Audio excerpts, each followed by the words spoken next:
Yesterday, before votes were tallied, I shot a video that some of you may have seen in which I said to the American people, regardless of which side you were on in the election, regardless of whether your candidate won or lost, the sun would come up in the morning. And that is one bit of prognosticating that actually came true. The sun is up. And I know everybody had a long night. I did as well. I had a chance to talk to President-elect Trump last night, about 3:30 in the morning, I think it was, to congratulate him on winning the election. And I had a chance to invite him to come to the White House tomorrow to talk about making sure that there is a successful transition between our presidencies. Now, it is no secret that the President-elect and I have some pretty significant differences. But remember, 8 years ago, President Bush and I had some pretty significant differences. But President Bush's team could not have been more professional or more gracious in making sure we had a smooth transition so that we could hit the ground running. And one thing you realize quickly in this job is that the presidency and the vice presidency is bigger than any of us. So I have instructed my team to follow the example that President Bush's team set 8 years ago and work as hard as we can to make sure that this is a successful transition for the President-elect. Because we are now all rooting for his success in uniting and leading the country. The peaceful transition of power is one of the hallmarks of our democracy. And over the next few months, we are going to show that to the world. I also had a chance last night to speak with Secretary Clinton, and I just had a chance to hear her remarks. I could not be prouder of her. She has lived an extraordinary life of public service. She was a great First Lady. She was an outstanding senator for the state of New York, and she could not have been a better Secretary of State. I'm proud of her. A lot of Americans look up to her. Her candidacy and nomination was historic and sends a message to our daughters all across the country that they can achieve at the highest levels of politics.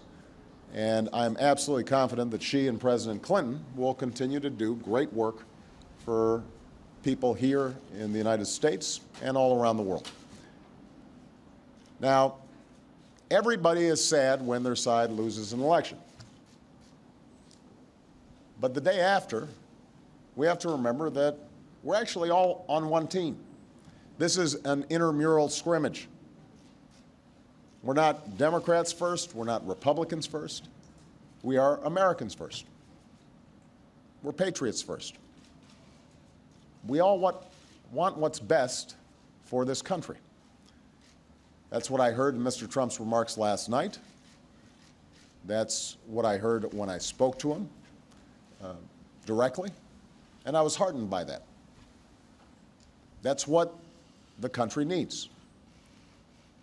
A sense of unity, a sense of inclusion, a respect for our institutions, our way of life, rule of law,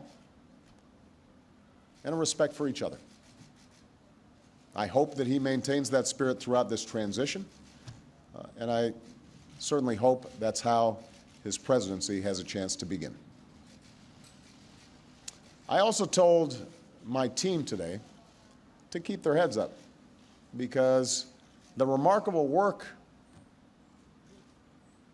that they have done day in, day out, often without a lot of fanfare, often with a lot of attention, work in agencies, work in obscure areas of policy that make government run better and make it more responsive and make it more efficient and make it more service-friendly so that it's actually helping more people. That remarkable work has left the next president with a stronger, better country than the one that existed 8 years ago.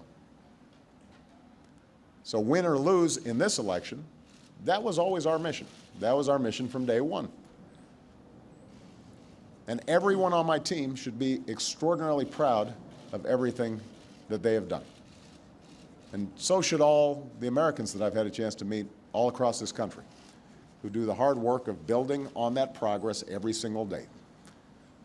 Teachers in schools, doctors in an ER clinic, small businesses putting their all into starting something up, making sure they're treating their employees well.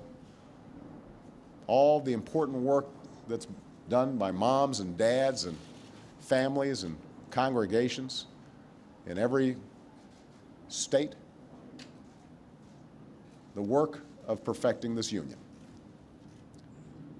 So this was a long and hard-fought campaign. A lot of our fellow Americans are exultant today. A lot of Americans are less so. But that's the nature of campaigns. That's the nature of democracy. It is hard and sometimes contentious and noisy. It's not always inspiring. But to the young people who got into politics for the first time and may be disappointed by the results, I just want you to know you have to stay encouraged. Don't get cynical. Don't ever think you can't make a difference. As Secretary Clinton said this morning, fighting for what is right is worth it. Sometimes you lose an argument. Sometimes you lose an election. You know, the path that this country has taken has never been a straight line. We zig and zag, and sometimes we move in ways that some people think is forward and others think is moving back. And that's okay. I've lost elections before. Joe hasn't, but, you know. So I've been sort of sharing. Remember, you beat me badly. That's the way politics works sometimes. We try really hard to persuade people that we're right. And then people vote. And then if we lose, we learn from our mistakes, we do some reflection, we lick our wounds, we brush ourselves off, we get back in the arena. We go at it. We try even harder the next time. The point, though, is that we all go forward with a presumption of good faith in our fellow citizens. Because that presumption of good faith is essential to a vibrant and functioning democracy. That's how this country has moved forward for 240 years. That's how we've pushed boundaries and promoted freedom around the world. That's how we've expanded the rights of our founding to reach all of our citizens. It's how we have come this far. And that's why I'm confident that this incredible journey that we're on as Americans will go on. And I'm looking forward to doing everything that I can to make sure that the next president is successful in that. I've said before, I think of this job as being a relay runner. You take the baton, you run your best race, and hopefully by the time you hand it off, you're a little further ahead. You've made a little progress.